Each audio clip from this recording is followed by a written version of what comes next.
How you guys doing? This is my Pioneer DMH 1500 NEX. Just doing a little bit of a walkthrough. First thing I want to start out with is this. This is called a smart dongle or something like that. What this does is it makes CarPlay wireless. Now I can attach the, I can throw the link to this in the description.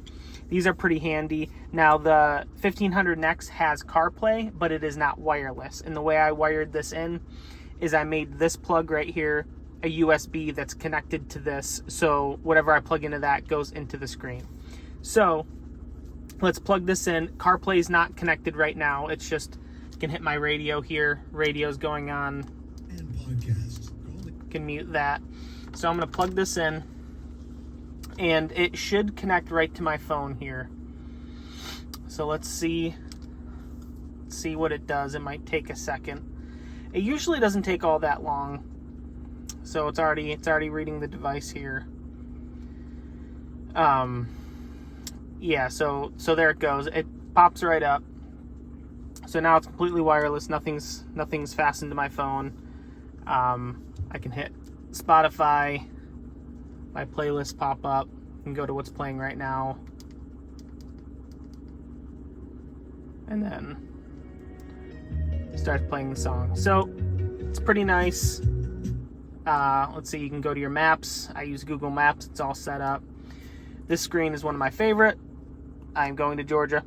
But anyways, it shows all your stuff right there, kind of all laid out. And that's very nice that it's wireless.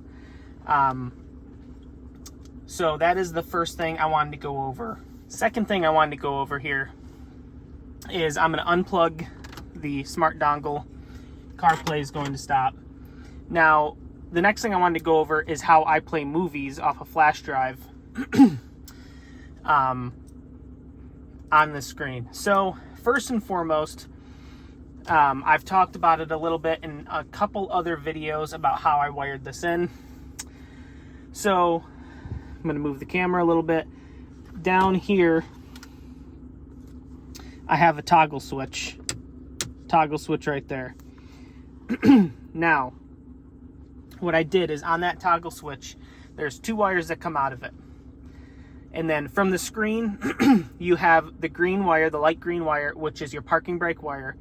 And then the black wires are all your ground wires that you have to connect to the ground and all that stuff. So there's two wires coming out of that, the toggle switch.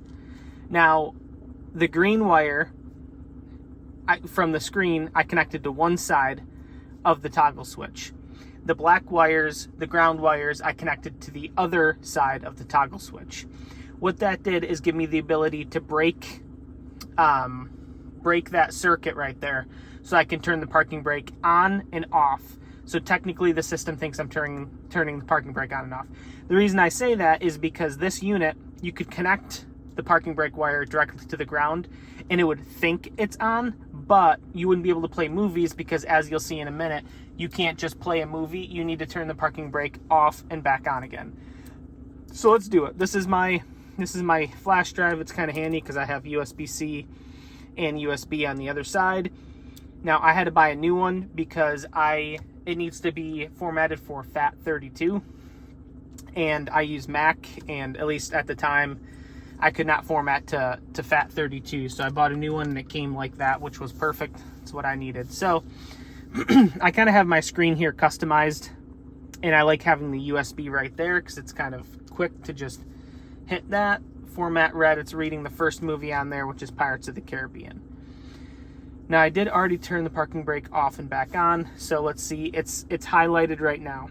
But before you turn it off and back on, this OK button is kind of blacked out, and you can't select it until you turn the parking brake off, back on again, then you can hit the OK, and then you can watch a movie.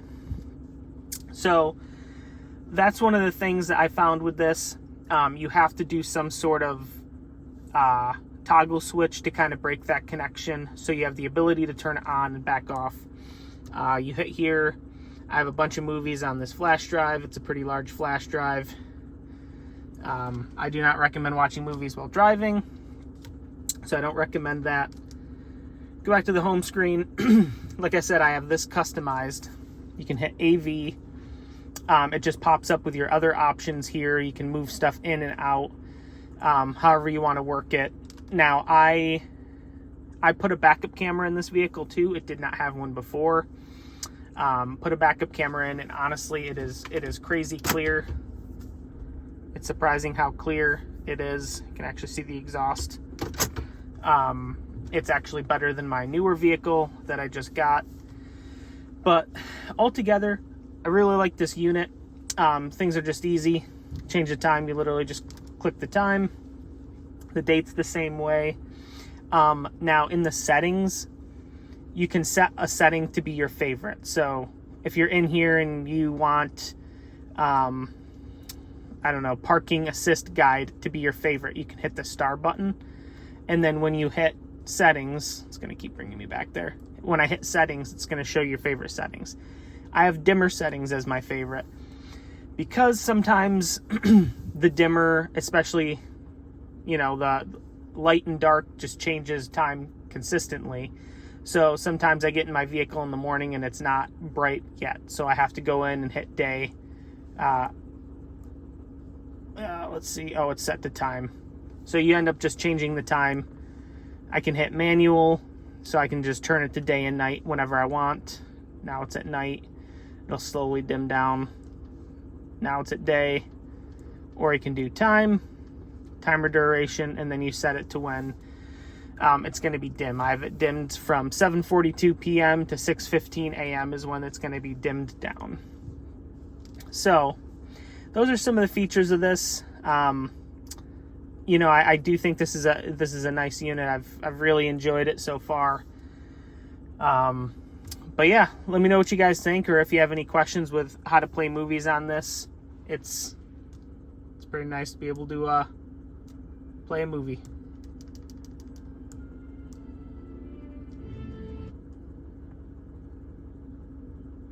Let's fast forward a little bit. A state of emergency is declared for these territories. Pirates of the Caribbean.